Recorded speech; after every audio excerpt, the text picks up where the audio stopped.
El Salmo 42 en la versión Reina Valera está muy bonito en la versión Reina Valera. Miren, dice: como el ciervo brama por las corrientes de las aguas, así clama por ti, oh Dios, el alma mía. Mi alma tiene sed de Dios, el Dios vivo. ¿Cuándo vendré y me presentaré delante de Dios? Fueron mis lágrimas mi pan de día y de noche, mientras me dicen todos los días: ¿dónde está tu Dios? Cierren sus ojos y vamos a hacer una oración. Dios, gracias por esta palabra, Padre. Gracias porque podemos comprender ante la pregunta ¿dónde está tu Dios?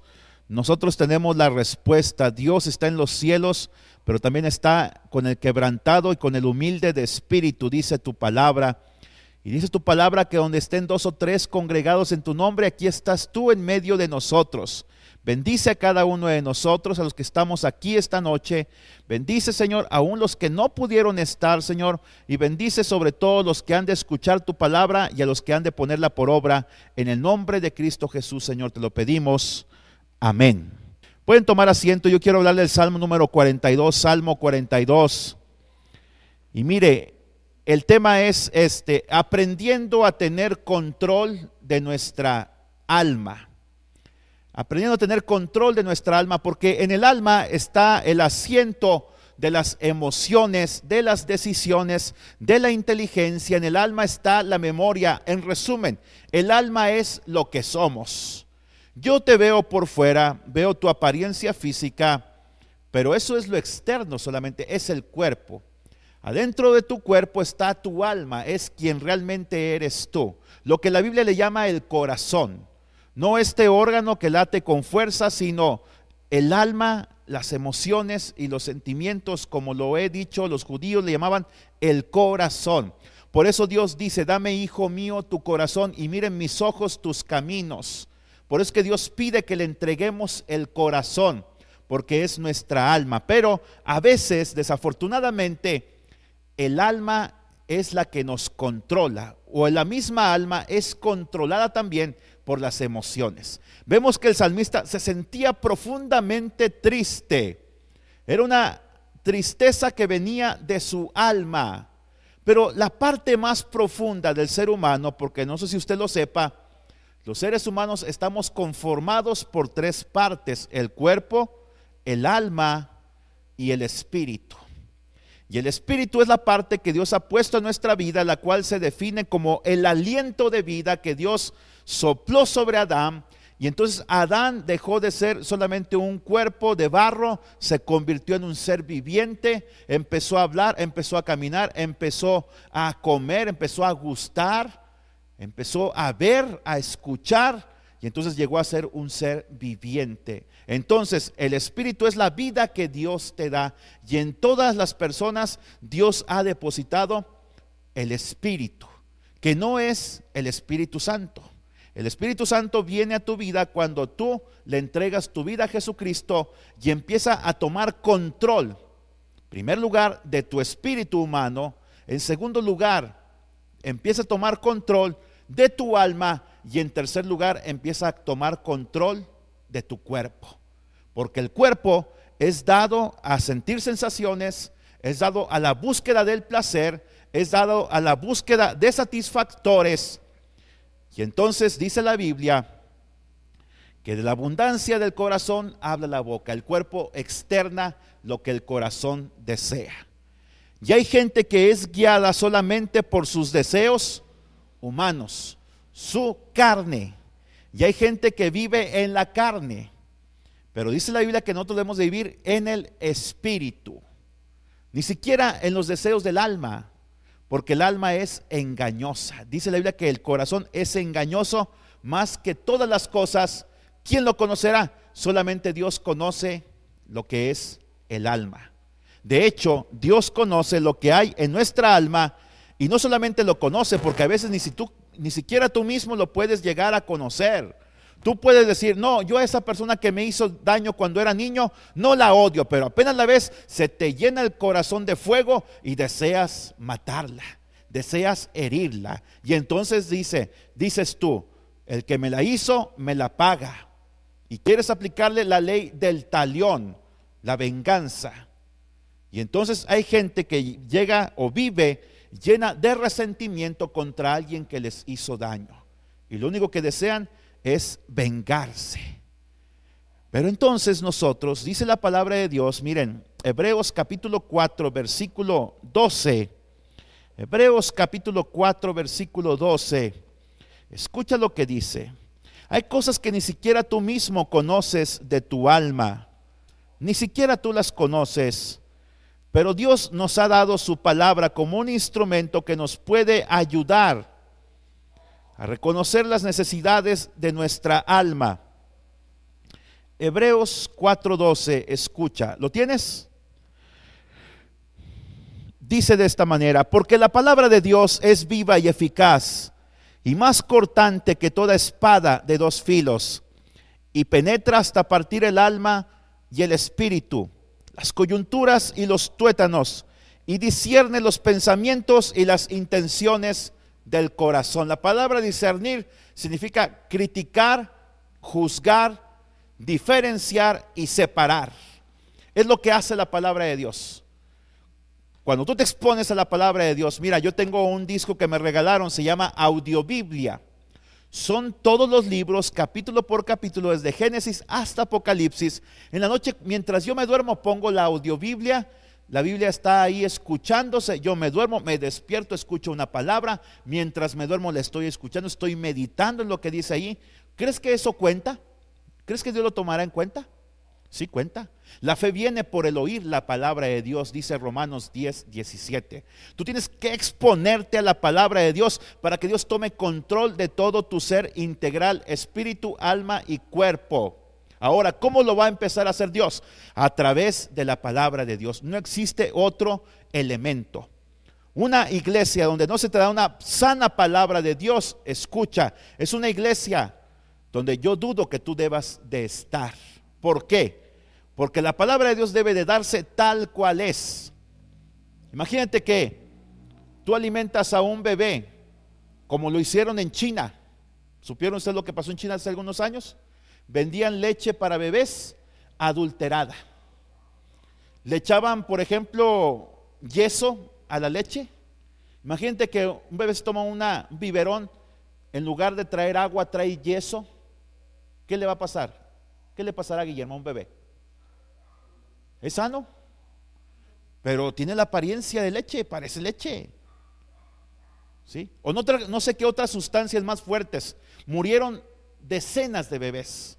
Es más, hubo empresarios que fueron llevados a la cárcel por vender leche adulterada. Por supuesto que el yeso no es ni saludable, ni nutritivo, y al contrario es dañino. El yeso es para las paredes, ni siquiera para las tortillas de harina. El yeso no es para alimentar a un bebé. Ahora imagínate que a ti te dan palabra de Dios adulterada. Imagínate que un bebé, mi hija a veces se para, yo estoy comiendo carne, ella quiere comer carne. No, yo se la tengo que cortar en pedacitos porque ella todavía no la puede asimilar y no se va a comer un bistec lleno, se va a comer un pedacito chiquito. A ella le damos verduras, a ella le damos pollito, carne o alimento que su cuerpo puede digerir. Pero un error es que a veces a creyentes se les tiene mal alimentados. ¿En qué sentido? Nunca se les confronta con el pecado, nunca se les dice cómo madurar, nunca se les dice cómo crecer, nunca se les dice sus responsabilidades, nunca se les enseña obediencia. ¿Y qué va a suceder? Van a crecer, o tal vez no van a crecer, y se van a quedar enanitos. Imagínate que Josué está muy simpático ahorita, es muy simpático mi hijo Josué, pero imagínate que toda la vida se quede así. No es sano para él, ni es sano para ti. Por eso es que la palabra de Dios dice que es más cortante que toda espada de dos filos. A veces tú vas a sentir que la palabra que yo doy te está hiriendo. A veces vas a decir, pues ¿quién le dijo al pastor mi vida? ¿Quién le dijo que estoy batallando con este pecado? Es que no soy yo, es que es la palabra de Dios, porque es viva y eficaz. Te pregunto, ¿tienes vida tú? Amén. Entonces la palabra de Dios va a tomar control de tu vida. Y no solamente va a tener control, dice, es eficaz. hay pecados, hay actitudes, hay situaciones, hay problemas que tú no puedes superar, la palabra de Dios te va a ayudar a superarlos mientras tú le cedas el control. Y dice, y penetra hasta partir el alma, dice aquí, escucha lo que dice, lo voy a volver a leer. Penetra hasta partir el alma y el espíritu, las coyunturas y los tuétanos, y discierne los pensamientos y las intenciones del corazón. Cuando dice que parte el alma y el espíritu, es que separa los deseos humanos de la voluntad de Dios. Lo espiritual es la voluntad de Dios, lo humano es el alma, son los deseos del corazón. Hay hombres que yo a veces he estado predicando y empiezo a hablar acerca del divorcio. Al final se acercan conmigo, me dicen, pastor, no sé quién se lo dijo, pero esa palabra que usted habló acerca del divorcio era para mí. Yo en estos días pensaba dejar a mi esposa, abandonarla a ella y a mis hijos, irme con otra mujer, pero resulta que su palabra me exhortó. Y entonces decido cortar con aquella mujer, pedirle perdón a mi esposa y continuar con ella. Entonces la palabra de Dios empieza a tomar control de tu vida. Pero volviendo al Salmo número 42, quiero decirte tres cosas esta noche. Como el ciervo brama por las corrientes de las aguas, así clama por ti, oh Dios, el alma mía. ¿Quién escribió el Salmo 42? Pregunto. ¿Alguien sabe? Los hijos de Coré.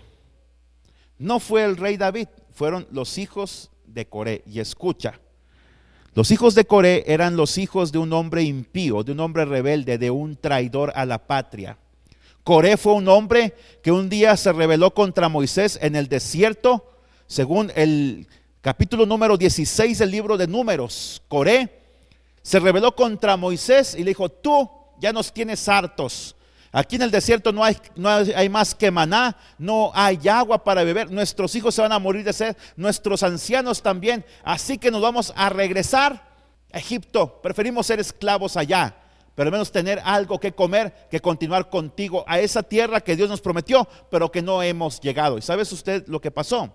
Moisés era un hombre muy práctico, él no le gustaba batallar, era el hombre que Dios había puesto como líder en medio del pueblo de Israel. Así que Moisés dice esto. Vamos a hacer esto, vamos a hacer una prueba. ¿Qué les parece que aquel hombre que muera de entre tú y yo, Coré, el que muera es el que Dios no escogió como líder? Y el que quede vivo es el que Dios escogió. Así que si yo muero, tú serás el líder. Muy práctico, ¿no? Una elección. Aquí no hay IFE, aquí no hay nada más que Dios es el que decide. Aquí no hay segunda vuelta. Dios decide quién va a ser el presidente de Israel. ¿Y qué creen que pasó? Moisés fue más allá. Dijo, pero si yo voy a quedar como líder, voy a pedirle a Dios que compruebe rotundamente a través de un milagro que yo soy su hombre. Así que mira, Coré, si tú mueres como cualquier hombre, yo no voy a ser el líder. Pero si tú mueres de una manera extraordinaria como nunca ha sucedido, si se abre la tierra y te traga vivo a ti y a todos esos que te están siguiendo, entonces yo entenderé y el pueblo entenderá que yo soy el hombre de Dios para dirigirlos. ¿Y qué creen que pasó? Apenas acabó de decir Moisés eso, se abrió la tierra y se tragó a Coré, a los hombres que lo seguían y a sus familias. Pero el Salmo 42 dice que fue escrito por los hijos de Coré. Entonces, ¿qué significa? Ezequiel capítulo 3 y capítulo 18 dice que los padres no pagarán por el pecado de los hijos y que los hijos no pagarán por el pecado de los padres. Dios tuvo misericordia de los hijos.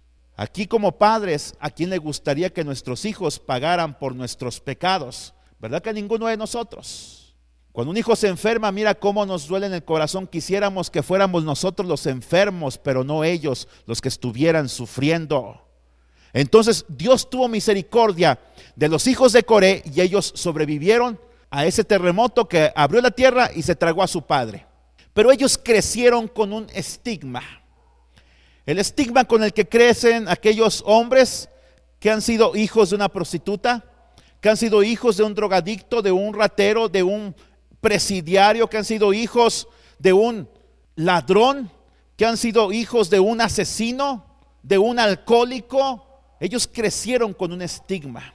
La gente los señalaba y decía, mira, ahí van los hijos de Coré. Había gente que se burlaba de ellos. Mira, aquel que nos quiso libertar. Porque la gente es muy traicionera, Cuando Coré se quería regresar, todo el mundo estaba de acuerdo con Coré. Cuando él murió, todo el mundo le dio la espalda a él y a su familia. Y siguieron a Moisés no por convicción, lo siguieron por temor.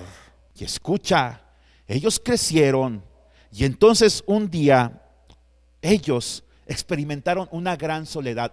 Porque ellos eran gente que servían en el templo. Crecieron como huérfanos en el templo de Dios. Cargaban leña, llevaban agua. Ellos limpiaban, se encargaban del servicio. Ellos cargaban ciertas partes del tabernáculo, que era parte para adorar a Dios. Era la tienda en la cual se adoraba a Dios, el templo en medio del desierto.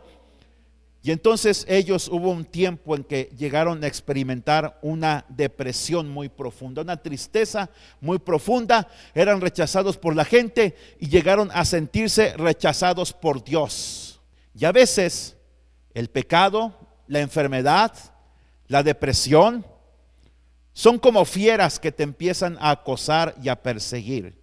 A veces es el pasado, los errores del pasado, las malas decisiones del pasado te empiezan a acosar. Tú quieres seguir tu vida hacia adelante, quieres ver hacia el futuro, quieres rehacer tu familia, quieres recuperar a tu esposa, a tus hijos, quieres continuar con tu vida, pero hay un pasado que es como una losa que no te permite seguir adelante.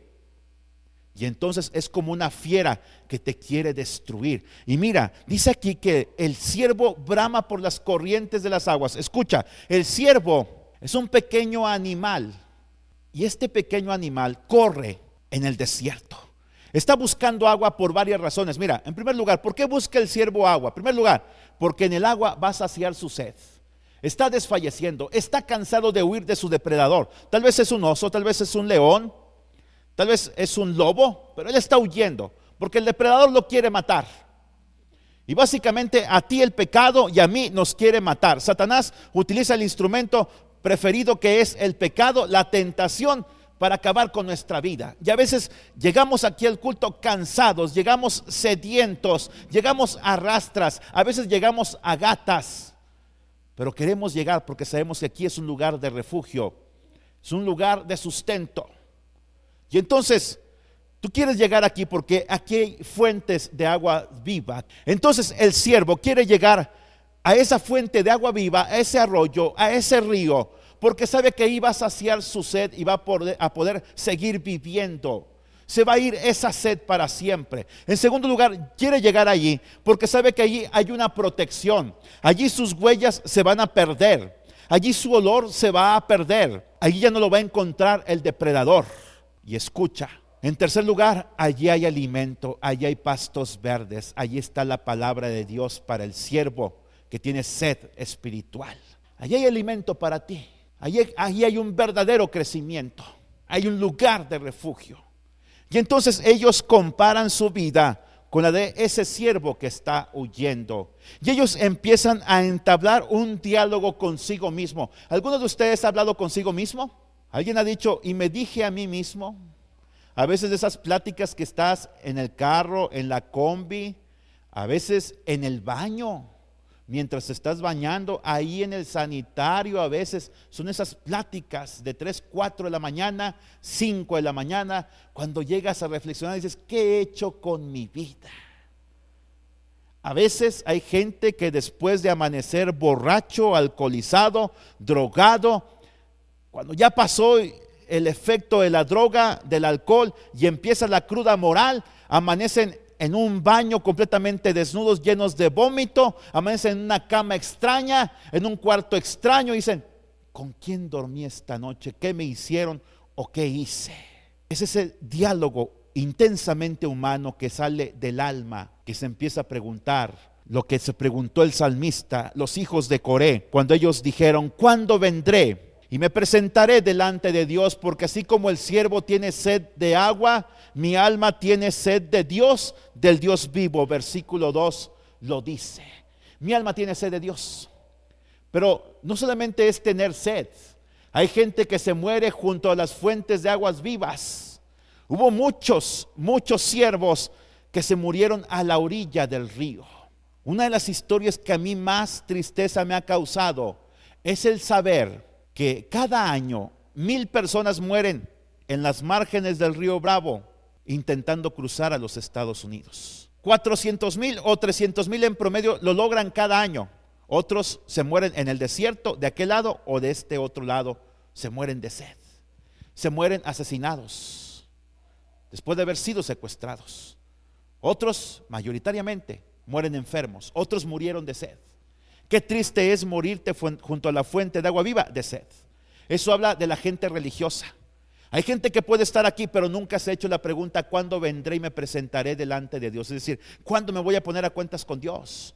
Hay gente que viene aquí, pero no quiere crecer, no quiere tomar el reto del crecimiento. Miren, el domingo le hice un reto a la iglesia. Dije, ¿sabe una cosa? Mi esposa ya no va a hacer el aseo del templo, al menos ya no lo va a hacer cada semana. Lo podrá hacer cada mes, cada 2 meses, cuando nos toque el rol a nosotros, porque queremos poner el ejemplo, pero ya no vamos a hacer el aseo nosotros.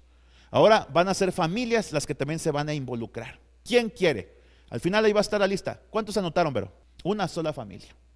Entonces dije, nadie quiere. Ya no es de que quieres, ahora es de que te voy a apuntar, te guste o no. Porque si es de querer, si es de voluntad, la gente no va a querer. Todo lo queremos ya hecho, ¿verdad? Pero cuando se habla de un esfuerzo, eso es diferente. Entonces la pregunta es, ¿cuándo vas a venir y te vas a presentar delante de Dios? Si tú no te preguntas, yo te lo voy a preguntar a ti. ¿Cuándo vendré y me presentaré delante de Dios? Porque puedes estar aquí, puedes estar aprendiendo un sermón, puedes deleitarte en la palabra de Dios, pero si esto no se traduce en acción, realmente no has venido delante de Dios.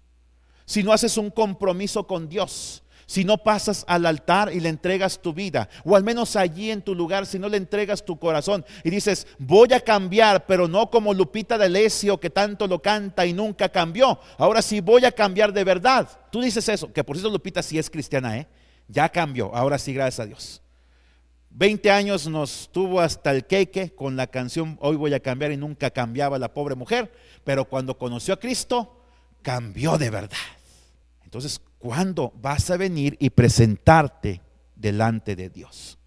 Yo te podré hacer la pregunta, pero tú tienes que hacerte tu propia pregunta. ¿Cuándo vendré y me presentaré delante de Dios? Ahí empieza el alma a entablar un diálogo. Ahí empiezas a tomar control, tu espíritu, tu ser, empieza a tomar control de tus emociones, de tus pensamientos, de tus decisiones.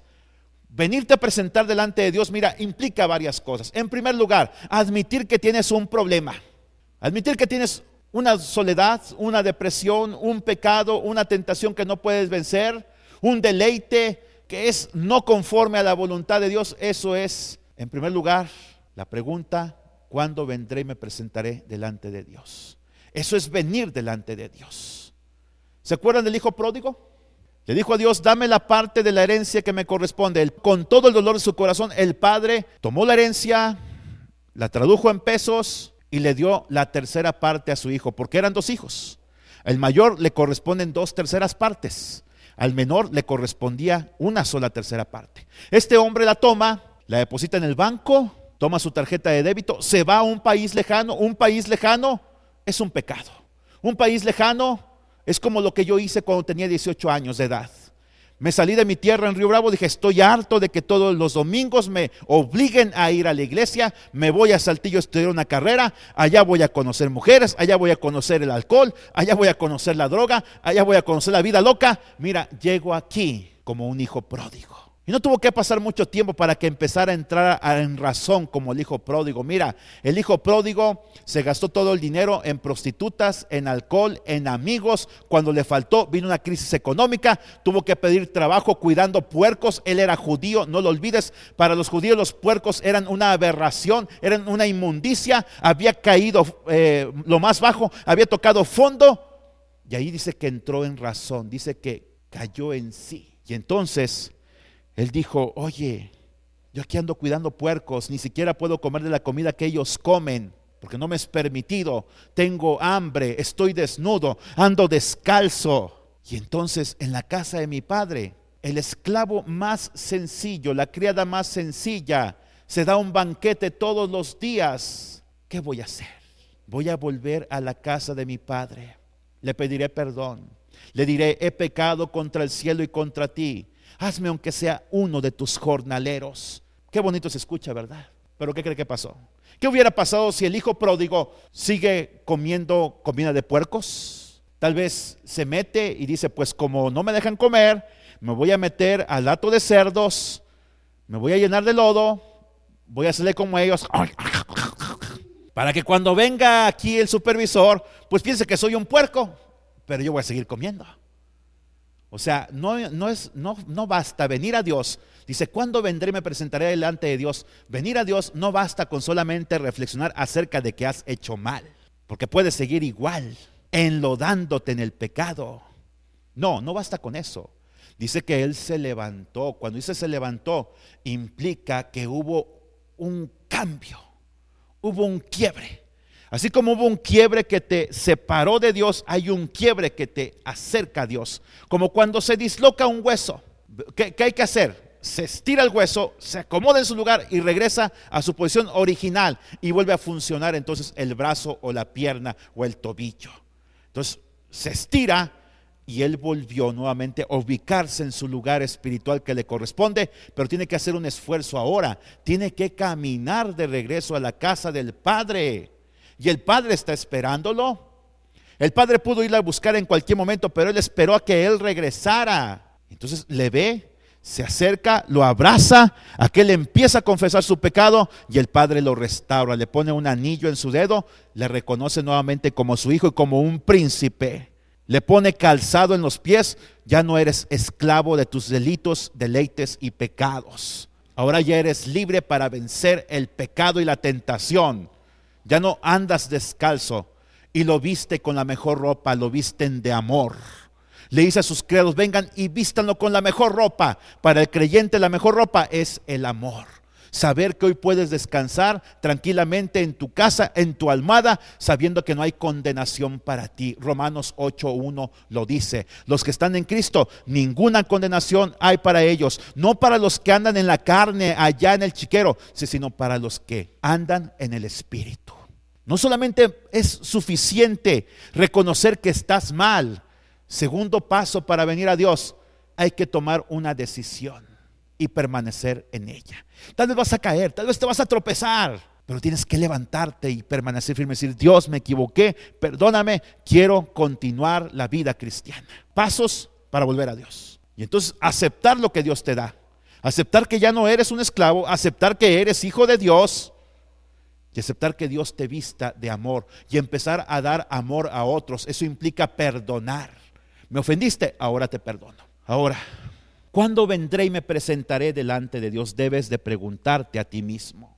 Tienes que tomar pasos para presentarte delante de Dios y decir: Padre, he pecado contra ti. No soy digno de ser llamado tu hijo, pero aunque sea, hazme como uno de tus esclavos.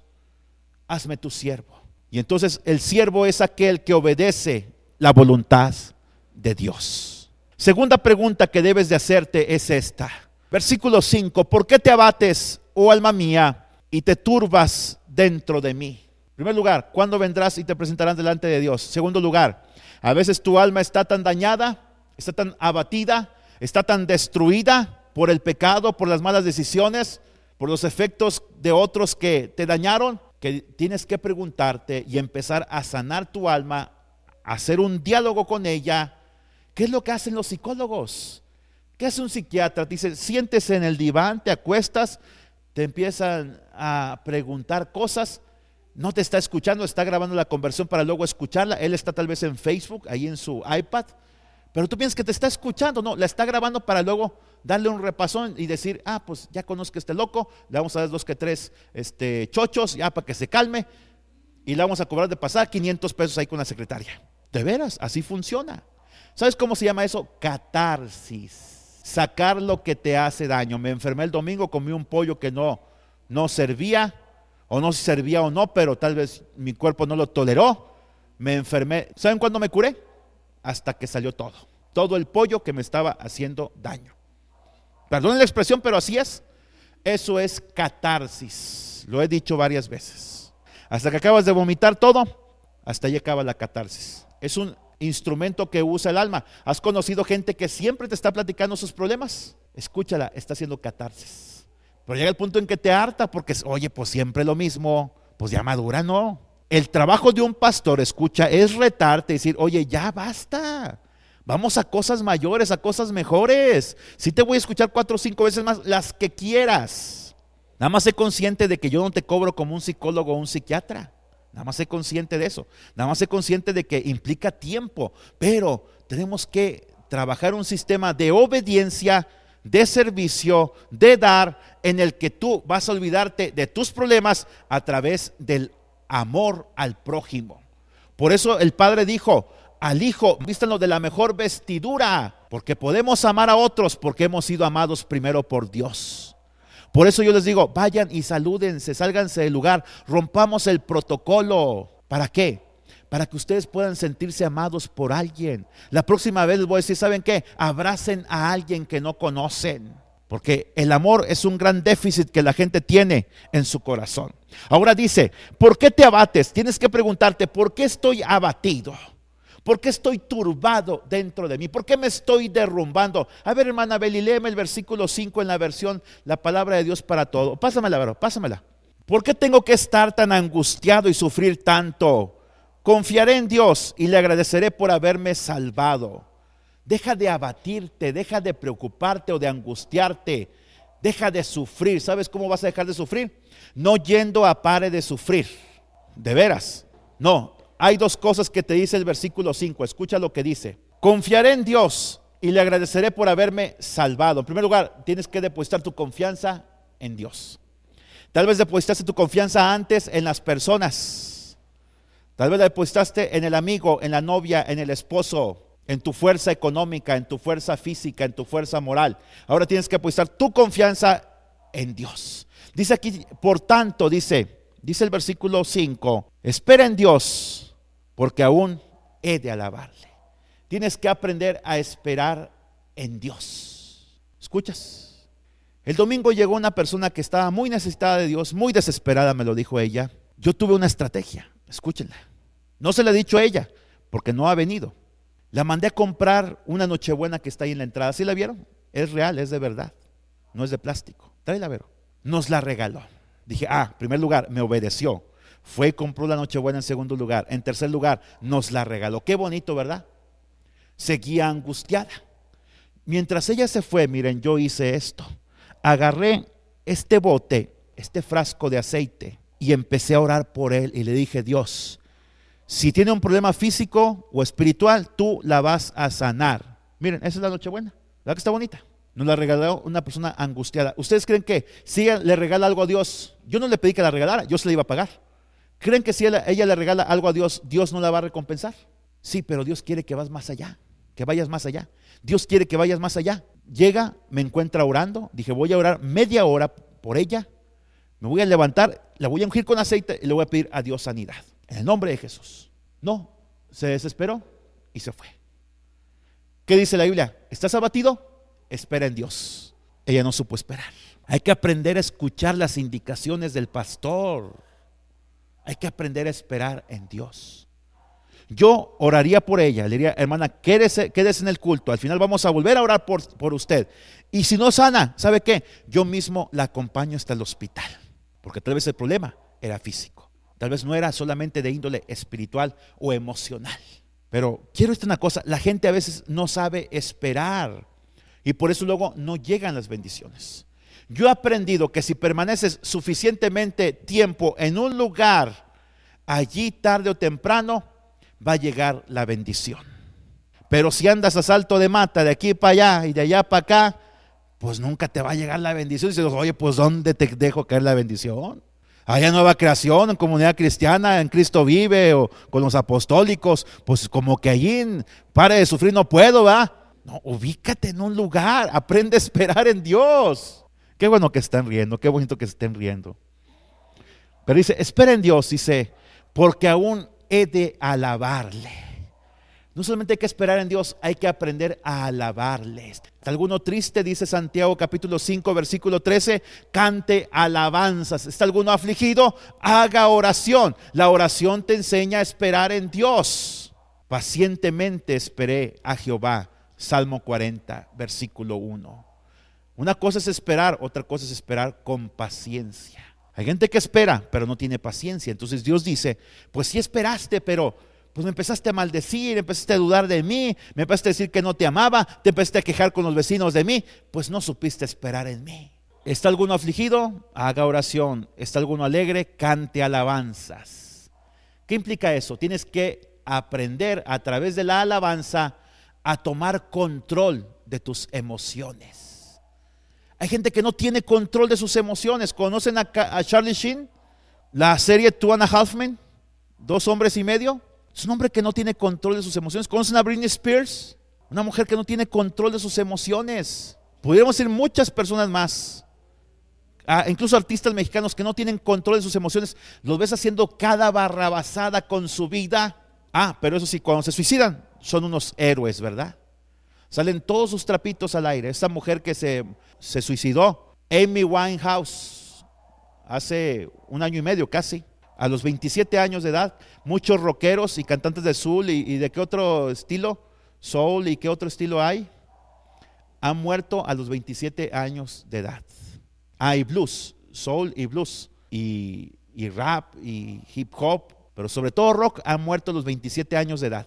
Kurt Cobain, Amy Winehouse, ¿quién más por ahí que recuerdan? Janis Joplin murió a los 27 años de edad. Ahora, escuchen, eran gente, todos ellos, que no tenían control de sus emociones. Vivieron en homosexualidad, en lesbianismo, entregados a las drogas. El día de hoy estaban flacos, mañana gordos, porque no sabían controlar su alimentación. Tenían, múltiples problemas familiares. Tenían dinero, tenían fama, riqueza, las mujeres u hombres que quisieran, pero nunca aprendieron a controlar sus emociones. ¿De qué les sirve, dice el Señor Jesucristo, a un hombre ganar todo el mundo si pierde su alma?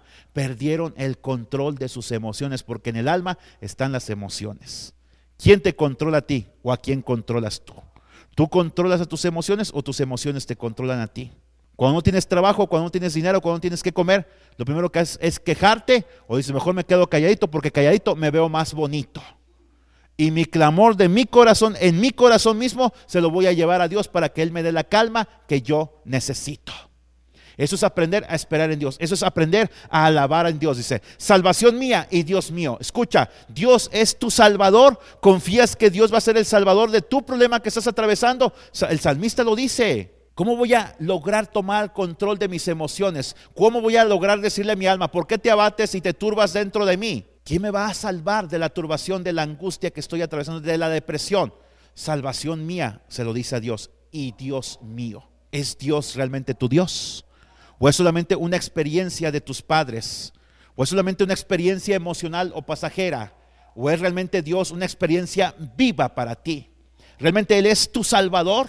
Pasaste aquí al altar, le entregaste tu vida, pero realmente has dado un paso más allá, te has bautizado, te has comprometido en buscar a Dios, en respaldar su obra. Entonces Dios es tu Dios. No dice Diosito, Diosito mío, como mucha gente dice, tratando de manipular a Dios. No, a Dios no se le manipula. A Dios te sometes a su voluntad o no, pero el que paga las consecuencias eres tú. Finalmente, ya vamos a terminar, Salmo 103, versículo 5. Tercera acción. Primero, el salmista dice, ¿cuándo vendré y me presentaré? Segundo lugar dice, ¿por qué te abates, oh alma mía? Empieza a entablar un diálogo consigo mismo.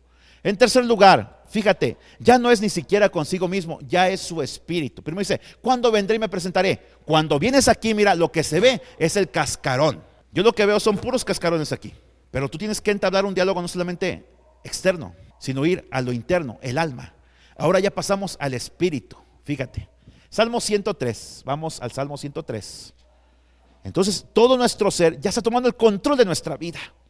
Ya hay una sincronía en nuestro ser, entre nuestro cuerpo, nuestra alma y nuestro espíritu. Ya Dios a través del Espíritu Santo empezó a controlar nuestra vida. Escucha, versículo 1, bendice alma mía a Jehová y bendiga ¿qué? Todo mi ser, su santo nombre. Allí ya no hay dudas, allí ya no hay protestas, allí ya no hay quejas. Ahora solamente hay una sumisión completa a la voluntad de Dios que dice: bendice, habla bien, alma mía, de Jehová, de tu Dios, y bendice con todo su ser tu santo nombre. ¿Qué implica eso? Dice el apóstol Pablo: no presenten sus cuerpos como instrumentos de pecado, sino instrumentos de justicia al servicio de Dios. Pero ¿dónde empieza eso? Todo empezó en una pregunta: ¿cuándo vendré y me presentaré delante de Dios? A la gente que escucha esto en la radio, yo le digo: ¿cuándo vendrás y te presentarás delante de Dios? Y entonces ya llega el punto en que dices: Dios es el todo para mí. Ya no deseo nada en mi vida más que a Dios. Solamente voy a hablar bien de Dios en toda circunstancia. Bendice, alma mía, a Jehová. Y mira lo que dice el versículo 5. Él es el que sacia de bien tu boca, de modo que te rejuvenezcas como el águila. Hay varios beneficios de bendecir a Dios. Me voy a enfocar en el quinto. ¿Qué es este? Dios es el que sacia de bien tu boca, de modo que te rejuvenezcas como el águila. Y termino con esta ilustración. Escucha, las águilas son unas aves, ¿verdad? De presa. No son carroñeras. Las águilas, es decir, lo que ellas comen es lo que ellas cazaron. Ellas no comen animales muertos. Las águilas se les ejemplifica con el creyente, se les compara con el creyente en ese aspecto. Nosotros no somos gente que andamos buscando carroña. Comemos lo que Dios nos da cada día, el maná que Dios tiene para nosotros, su alimento espiritual. Nosotros no comemos cosas echadas a perder, aunque el otro día cometí el error de comer algo echado a perder y me hizo daño. Pero las águilas, hablando espiritualmente, buscan lo mejor. Tú debes de buscar lo mejor que Dios te ha provisto para ti. Segundo lugar, las águilas tienen una excelente visión. A 1,5 kilómetros pueden ver a una presa, a una ardilla, como si la tuvieran aquí frente a ella. Su visión es perfecta, mucho mejor que la del ser humano. En tercer lugar, el águila, cuando vienen las tormentas, se remonta hacia las alturas. Aquí está lloviendo, está tronando, hay vientos, hay tempestades. Ella está volando por encima de las nubes, viendo el sol de justicia, que en nuestro caso es Jesucristo. Eso nos indica que nosotros, en medio de los problemas, nos remontamos hacia los lugares celestiales en Cristo y gozamos de la presencia de Dios, mientras la gente aquí se está haciendo garras. En cuarto lugar, como el creyente, el águila. Dice la Biblia que el hombre llega a vivir 70 años y otros llegan incluso a vivir 80 años, aunque con mucha molestia y carga. El águila vive 70 años, pero en su edad media, a los 35, 40 años, enfrenta un reto, y el reto es este: sus garras se empiezan a aflojar, su pico se ha deformado. Escucha, no solamente eso, sus alas se han vuelto pesadas. Ella puede bajar volando a una velocidad de 300 kilómetros por hora. Ya no puede hacer eso. Entonces tiene un reto ante sí: renovarse o morir. El creyente tarde o temprano tiene que enfrentar un reto, y tal vez no una vez, sino muchas veces en su vida: renovarte o morir. ¿Te renuevas en Cristo, según Romanos 12:1 y 2, o te amoldas al mundo? Jeremías 15:19 dice: vuélvanse ellos a ti, pero tú no te vuelvas a ellos. Si tú sacas lo precioso de lo vil, serás como mi boca. Ese es el reto: renovarnos o morir espiritualmente. ¿Qué es lo que hace el águila? Mira, el águila se expone a varios peligros. Se va a las montañas, se esconde en una cueva o en medio de las peñas si no hay cueva, y entonces hace esto: se empieza a arrancar sus plumas con esas garras débiles que tiene. Se les empieza a arrancar. Con su pico se empieza a arrancar las plumas de sus alas, de su cuerpo. Empieza a padecer el frío. Pero escucha, este proceso va a durar 5 meses. Va a estar a la merced de depredadores, de los elementos de la naturaleza. Podría morir. Por eso dice la palabra de Dios: Él es quien te sostiene y sacia de bien tu boca.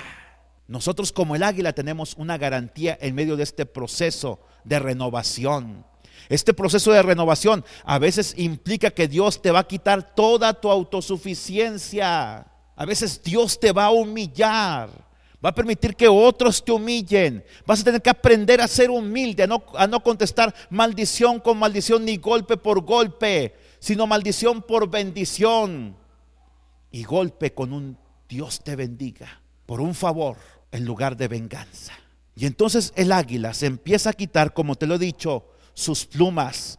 Luego se va a quitar sus garras, quebrándolas contra las rocas. Luego su mismo pico lo va a quebrar contra las rocas. Y 5 meses va a estar así hasta que empiezan a salir las plumas nuevamente. Ya salieron las garras. Ya salió nuevamente un pico fuerte y poderoso. Y entonces después de 5 meses sale de su cueva. Y entonces está lista para remontar las alturas, para volver a cazar, para volver a nutrirse y para continuar la próxima mitad de su existencia volando en los aires. Por eso dice, te rejuvenezcas como el águila. Dios quiere que tú rejuvenezcas tu existencia. Dios quiere que tú aprendas hoy cosas nuevas y que no sea tu alma, ni las circunstancias, ni las emociones las que tengan control de ti, sino tú de ellas. Y a veces Dios te tiene que despojar de todo para que vuelvas a comenzar de nuevo y que aprendas a que el fruto del Espíritu Santo es el que te debe de gobernar. La paciencia, la benignidad, la mansedumbre, la templanza, el dominio propio, el gozo, el amor y la paz de Dios en tu vida. La pregunta es, ¿cuándo vendrás y te presentarás delante de Dios? Allí comienza todo. Si te has hecho esa pregunta y la has respondido con acciones concretas, te felicito. Prepárate para los 2 siguientes pasos. ¿Cuáles son? Tomar control de tu vida. ¿Cuánto le cuesta a la gente eso? Y finalmente, llegar al punto en que ya Dios es el todo para ti.